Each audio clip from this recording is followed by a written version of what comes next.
attacking Catholicism. I was blown away. What newly leaked emails say about turning the faithful against church teaching. Storm recovery. Catholics and other charities help Hurricane Matthew victims. Carnage in Syria. The Pope renews his plea for an immediate ceasefire. Those stories and more on EWTN News Nightly for Wednesday, October 12th, 2016.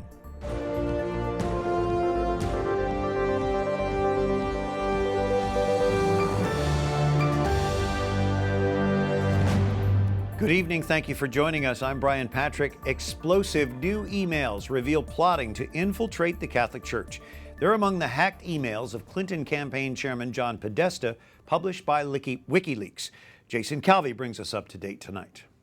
The bombshell email says there needs to be a Catholic Spring in which Catholics themselves demand the end of a Middle Ages dictatorship and the beginning of a little democracy. Is contraceptive coverage an issue around which that could happen? And this is a kind of Henry VIII trying to reshape the church in his image. Here's the Democrats wanting to reshape the church in their image. The 2012 email is from Sandy Newman of the pro-abortion group Voices for Progress to Clinton campaign chairman John Podesta.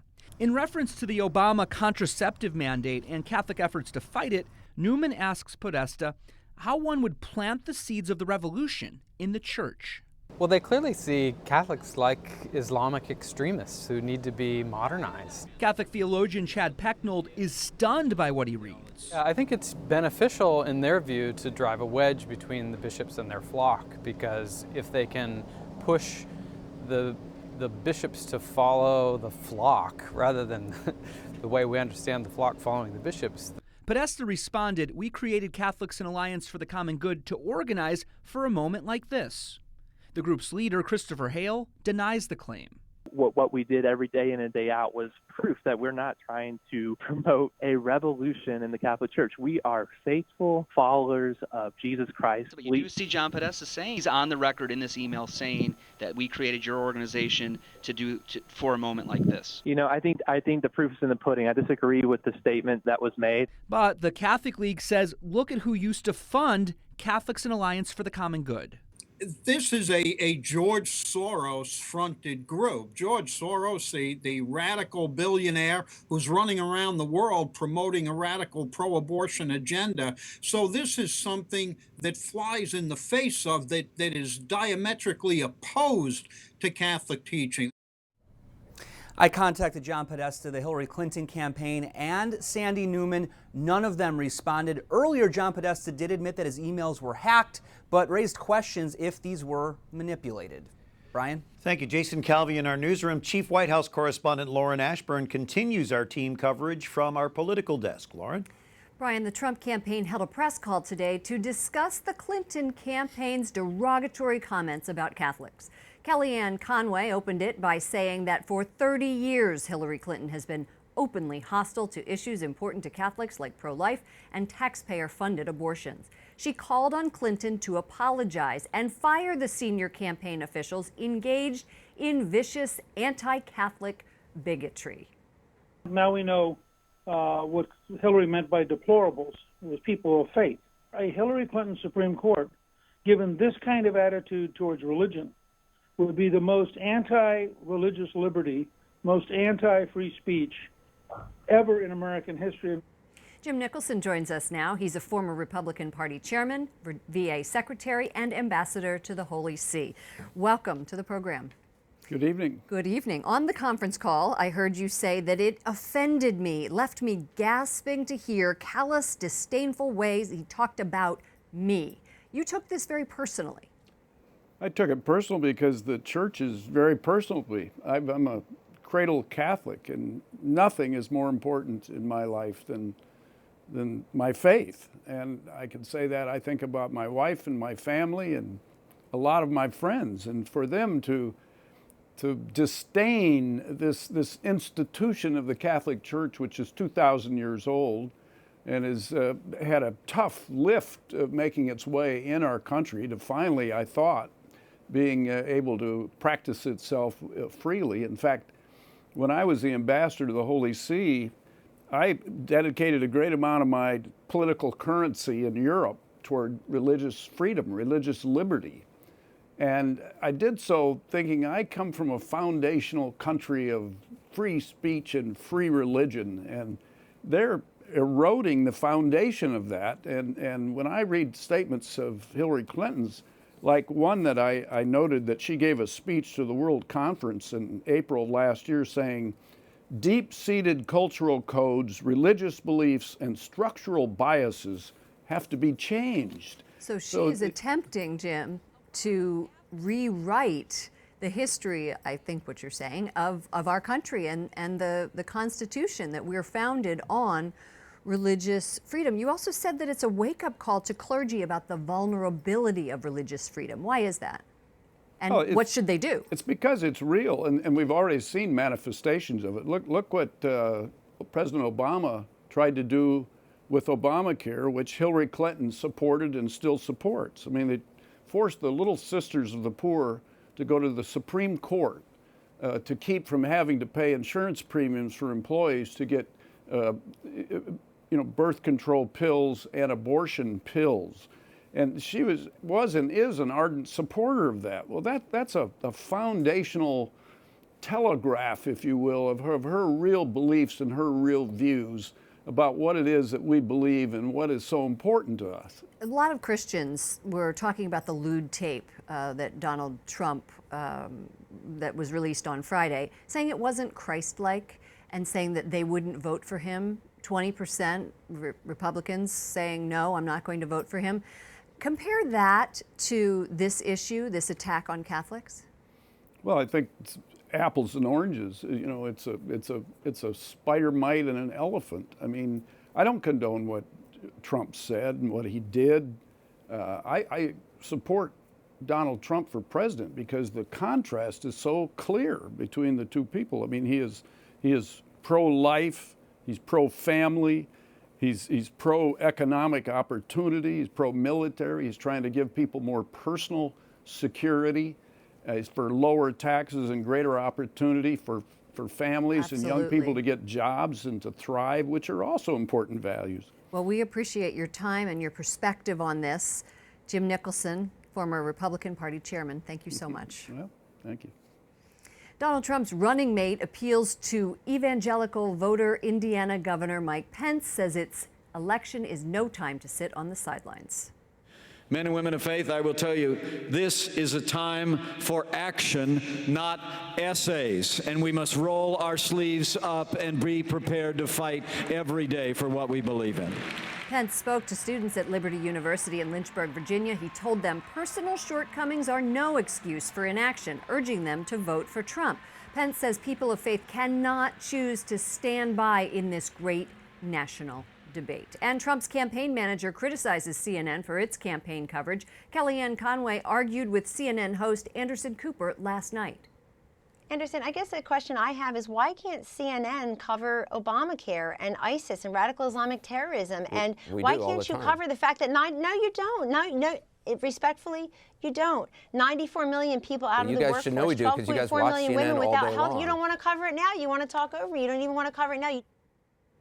In response to the Republicans who've withdrawn their support for Trump, Conway says he'll take his message directly to voters. And Conway also said, Brian, on this call today, that the way that Catholics will be influenced over this is through door-to-door grassroots campaigning, which the Trump campaign will be doing. Back to you. Lauren Ashburn, thank you.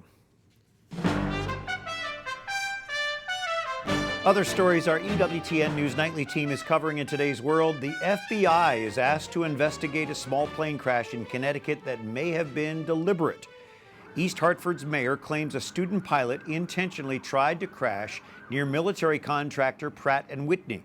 That company builds jet engines. The student pilot is hospitalized after the plane hit a utility pole and burst into flames. The flight instructor is presumed dead. The Federal Aviation Administration and the National Transportation Safety Board are also investigating. A Muslim Shiite shrine in Afghanistan's capital is attacked, leaving at least 17 people dead.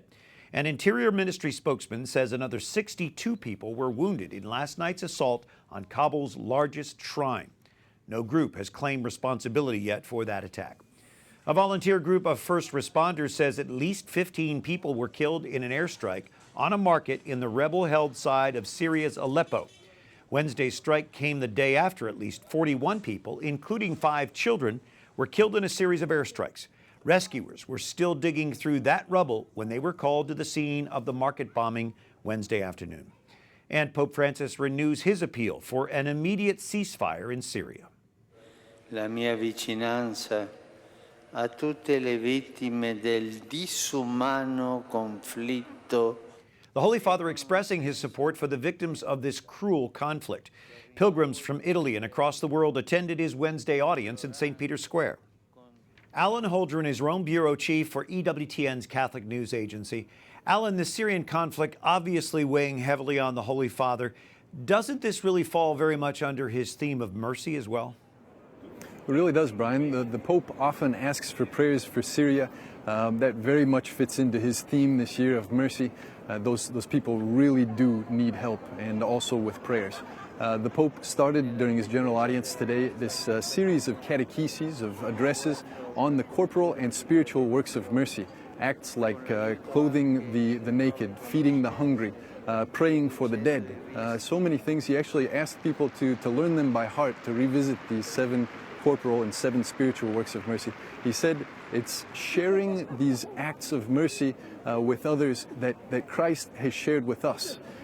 He also spoke about this as the antidote, the best antidote for the virus of indifference today. He said going out and actually showing in concrete acts the mercy of God. And this year of mercy soon comes to a close. What else is on the Pope's schedule for the Jubilee? Well, Brian, the next event is actually this Sunday. We've got the canonization of 7 new saints, which will just be here in St. Peter's Square. There are also a couple of major Jubilee events, which is a Jubilee for prisoners, which we don't have all the details about yet. Not all of them obviously would be able to be here. So he's going to be sharing that. Also the Jubilee for the homeless, which also reaches out to some of the people in most need in our society. He's also going to be making new cardinals on the day before the Jubilee ends, which is going to be on November the 20th, that final day when the Pope will actually close the Holy Door, which was opened on December the 8th of last year. And what have you seen as far as participating in the Jubilee from around the world during the course of this year? What we've personally seen is a real influx of people here to Rome. You can see them all around us here down outside the square.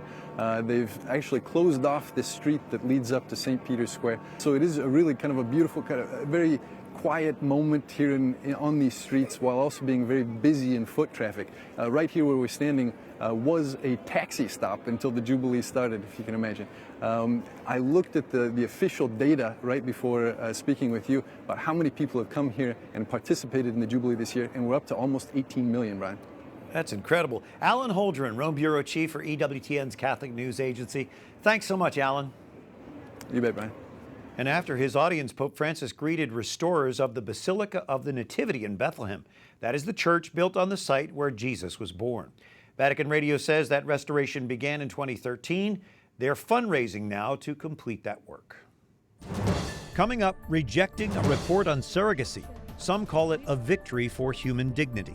And an intriguing push to bring the remains of Charles X back to France.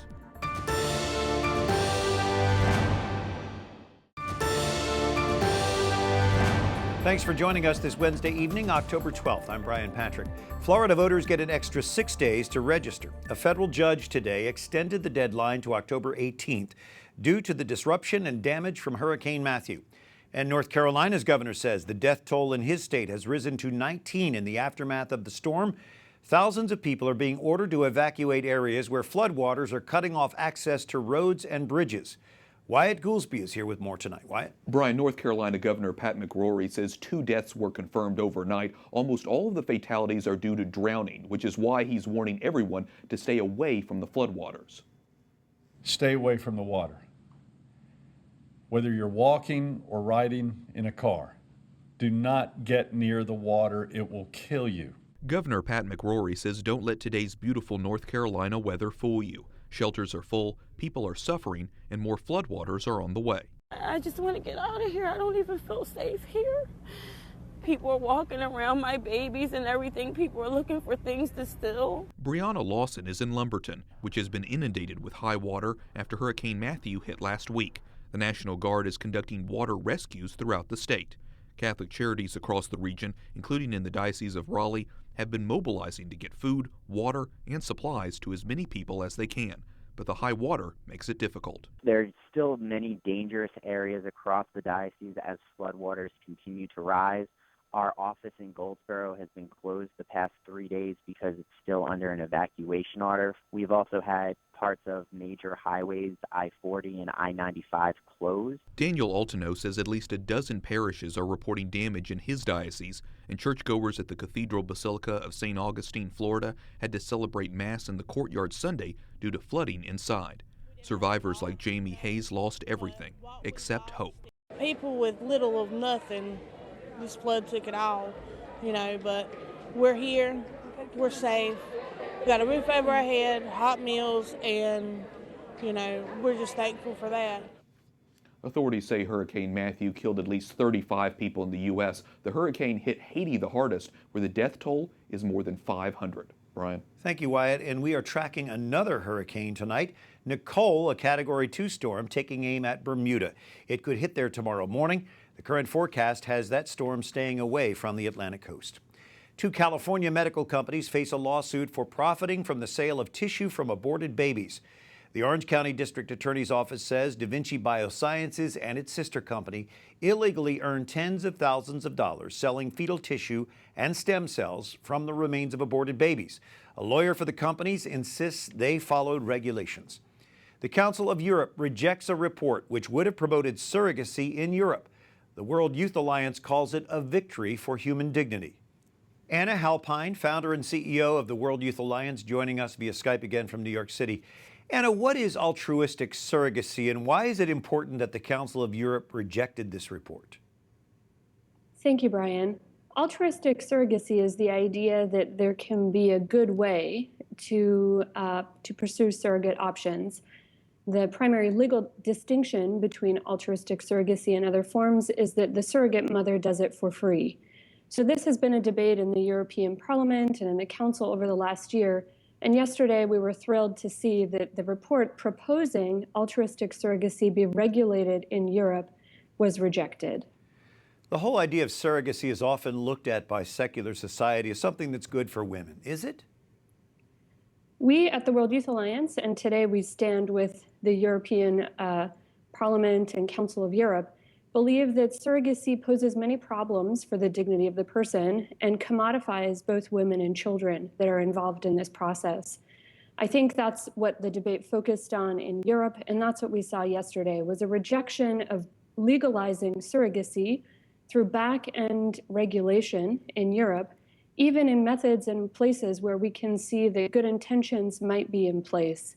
And this is a very important distinction for us to make, is that we always have to put the dignity of the person at the center, rather than looking at shortcuts or commodification that we can pursue, even to alleviate profound instances of suffering or human longing. So protection of the human dignity here, in your mind, means banning all forms of surrogacy. That's correct. And yesterday, that's what we saw at the European Council. And I think this is a very important move and something that they should be congratulated on. So how important would you say this vote is to the broader effort to halt the secularization of Europe? Well, I think it's important to see that this vote was taken by, let's call them the secular elements of Europe. The Council of Europe represents all of the different nations. And something that we should be very pleased to see was that the success of banning surrogacy in the vote yesterday was really linked to the support that the socialists provided to this ban. So I think there are broad-based coalitions. There's a significant amount of human feeling around this topic. And there are a lot of coalitions that we can make and build where many people see through reason and experience that the commodification of individuals, women, babies, the poor, is never a way to human flourishing. And that was what we saw in the vote yesterday. Anna Halperin, World Youth Alliance, joining us by Skype from New York City. Thanks again, Anna. Thank you, Brian. Up next, one teacher's unique wedding and what it teaches about God's unique design.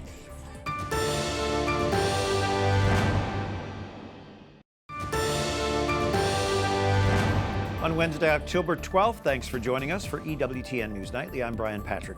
A special education teacher moves hearts and minds by including her entire class in her bridal party. Kinsey French's decision to have her students as flower girls and ring bearers has gained national attention. It's teaching Americans about the value of every human life. Kinsey is joining us now by Skype from the Christian Academy of Louisville in St. Matthews, Kentucky. Kinsey, what inspired you to have your students in your wedding party? Yeah, that's a great question. So this obviously has been my very first class that I've ever taught, and they've been my only class. I've got to teach them for a couple years. So just the bond that we've developed through those years has been really special. And so, just feeling like family, I knew that we couldn't have a special day without them there. And what kind of challenges and rewards are there for you as a special education teacher? Yeah, so there are a lot of challenges and rewards. My greatest reward is to watch my students accomplish new tasks and to learn new goals. It's always exciting to see them reach something that they've been working for a long time. And obviously those challenges are just helping to make their time in the classroom the most successful that it can be. I wonder how the inclusion of students with Down syndrome in the classes there at that school have impacted the teachers and the students there at your school. It's been incredible. It's been such a blessing for me to watch and see. We've noticed that with our students joining these other students, joining same age peers in the classroom, we're seeing both sides thrive.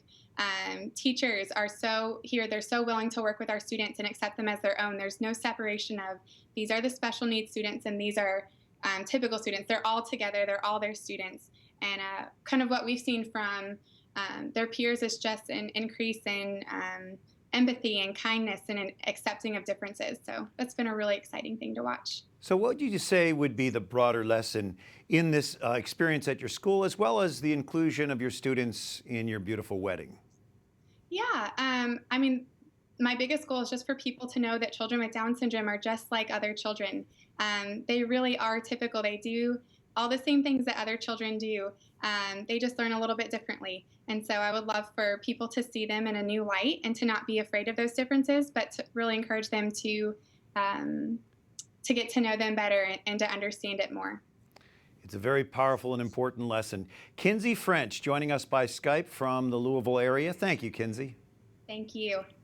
And there's a new campaign to return the remains of King Charles X to France. The only French king buried outside France was laid to rest in Slovenia nearly 200 years ago. This crypt at a Franciscan monastery in Slovenia holds the remains of King Charles X of France. He fled the French Revolution, sought exile here, and was buried in this holy place nearly 200 years ago. Now some royalists want to bring him home to France. This French historian, who says it wasn't his choice, is leading the effort.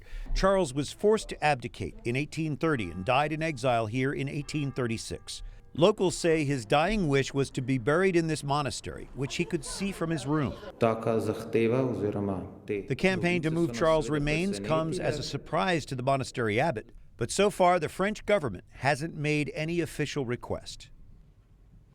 For the EWTN News Nightly team, I'm Brian Patrick. We thank you for watching tonight, and we're going to leave you with more images of the Pope greeting pilgrims today in St. Peter's Square. Good night. God bless.